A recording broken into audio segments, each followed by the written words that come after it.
You're watching AndyTube, and I'm really happy to bring you a video slideshow of a fully restored Singer Model 301A. This beauty belongs to Sharon, and Sharon is an AndyTube subscriber. And she got bitten by the vintage sewing machine bug a while back and picked this machine up and spent several hours, many Q-tips, and cleaning and scrubbing and oiling and trying to wax a shine back up on her. And she wasn't truly satisfied. She really wanted to do better. And I think through her searching, that's how she came across AndyTube and found my restoration of a Model 404. And that's very similar to the 301A. And she felt encouraged to try it and started communicating with me a little bit by email. And of course, like any first-time restorer, was nervous about taking parts off and not being able to get them back on, not knowing what she was doing. But as she watched more of the restoration videos, she felt more comfortable with it and decided to tackle it. And over the weeks, we communicated back and forth when she couldn't get the feed regulator apart and get the lever off, and wondered about the rest of the hand wheel parts. Was she supposed to take them off or not? And finally decided to take the whole feed regulator out, only to hear something inside fall off and bounce around like a pachinko ball as it traveled off of shafts and levers and gears down into the unknown area of the upright of the sewing machine. But she survived that, even though her heart almost stopped, and found a part. It turned out to be the slide block of the regulator. And then she had her adventure with her rusty needle bar. She desperately wanted to get that needle bar out and clean it up. And of course, to do that, you have to take off the needle holder, and she couldn't get it to budge. She tried twisting and pulling and turning and cleaning with crud cutter and soaking with rust remover, and just couldn't get it to budge. But she didn't give it up, and she got the brilliant idea of heating it up with a hairdryer. And after a few minutes of that, she said when she went to see if she could get it to even budge, it practically jumped off of the needle bar into her hand. So you'll see that in the slideshow. And of course, she found a lot of built up rust under there, but she persisted and got it off, got the needle bar out, and ended up doing a full restoral of the machine. And I asked her how she felt about sending me the pictures that she had taken along the way, and she agreed, which was great. And Sharon, thank you very much. And one of the reasons she agreed was because she wanted to encourage other people, to see, hey, you can do this. And as a restoration man, that's what I've been saying in my videos for a long time. You can do this. And here's proof that you can do it. And as we go through the before and then the after pictures, I want to leave you with this thought that one thing that really stood out for me in the all of the emails back and forth was when she told me, in April I had never even touched a vintage sewing machine. And here I am taking parts off of it like an old hand. So as somebody who restores, that was really music to my ears, to hear that. So I want you to take a look at these and go through it and think about that you can do this too. But let's get started here. Let's take a look at her before pictures.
Shades of night are falling.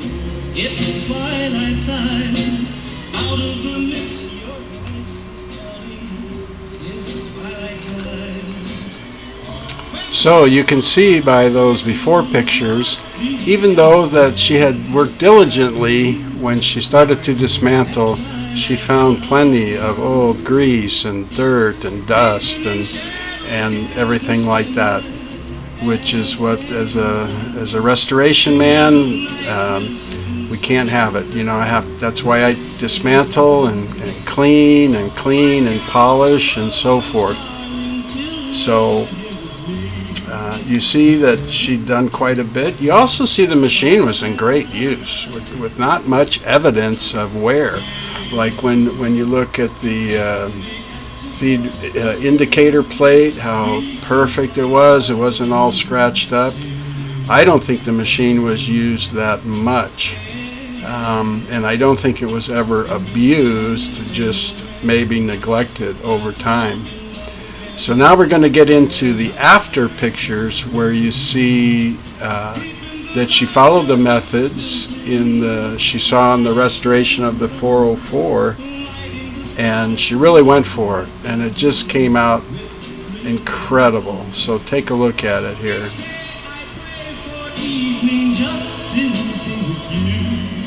Together at last at twilight time.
So there you have it.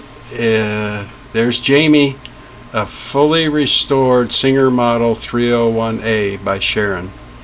Great job, Sharon. It's incredible. I also love that you call the color scheme a palomino. Singer calls it light beige oyster white.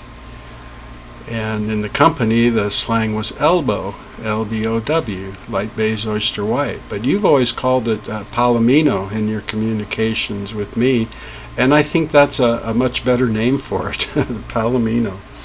And Sharon now knows every inch of her machine. She's taken it apart, cleaned it, put it back together, adjusted, oiled it, greased it, tested it, and is very happy with the machine, and it can easily last her lifetime. And she'll have no problem if it ever does need more adjusting or parts replacement. She can handle it. It won't be any big deal to her. And I will tell people on my channel that watch it, it's hard to hurt a vintage Singer sewing machine unless you really try to. If you take your time and be a little bit careful, you can take it apart or partially apart, clean it up, put it back together. You can do the adjustments that I do on my channel. You can do the oiling and greasing, and you can just sew and sew and sew.